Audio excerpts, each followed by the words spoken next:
السلام عليكم ورحمة الله تعالى وبركاته. مرحبا بكم معايا في مطبخي، مطبخ أم رحمة. اليوم وصفتي على السريع راح ندير معكم كما تشوفوا حوت، يعني راح نشارك معكم طريقة تاعي هنا على السريع مباشرة. راح نمر المكونات. هنا أنا عندي أزيد شوية من كيلو تاع الحوت، نظفته أكيد بطبيعة الحال، نظفته نقيته مليح. وهنا مباشرة راح نمر يعني واش حنتبل هذا الحوت تاعي. عندي راس تاع ثوم، يعني رحيتو عادي، ربيتو ترحو. راح نعمل 2 ملاعق صغيرة من الملح، يعني دائما الملح يبقى حسب الذوق. وكذلك راح ندير توابل.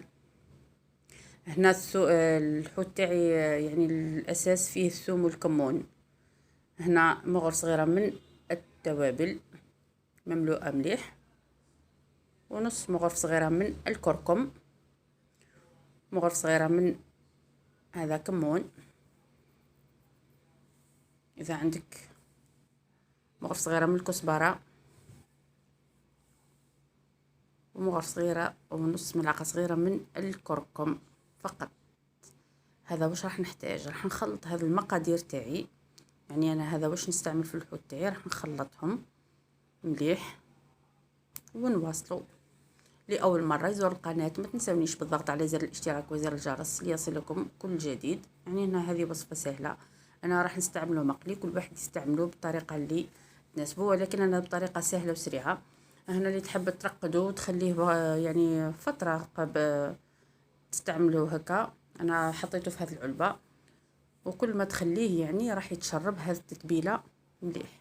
أنا هنا راح نغلق عليه ونخلطه بالعلبة تاعو ونخليه. شوفوا الطريقة اللي نستعملها هنا، يعني سهلة وبسيطة، مش راح ياخذ وقت كثير. مجرد اني ننظف ونحطه في العلبة، نظفته مليح ونخلط بهذه الطريقة ونخليه. انا هنا الحوت تاعي خليته حوالي ساعة، نخليه حوالي ساعة، وكل ما خليتوه اكثر راح يعطيكم نتيجة افضل. هنا جبت الطبسي تاعي ولا الصحن تاعي، حطيت فيه كمية من الفارينة. هذه الوالده تاعي راهي تساعد فيا، يعني هنا قاعده دير لي فيه، انا نصوره وهي تدير لي فيه.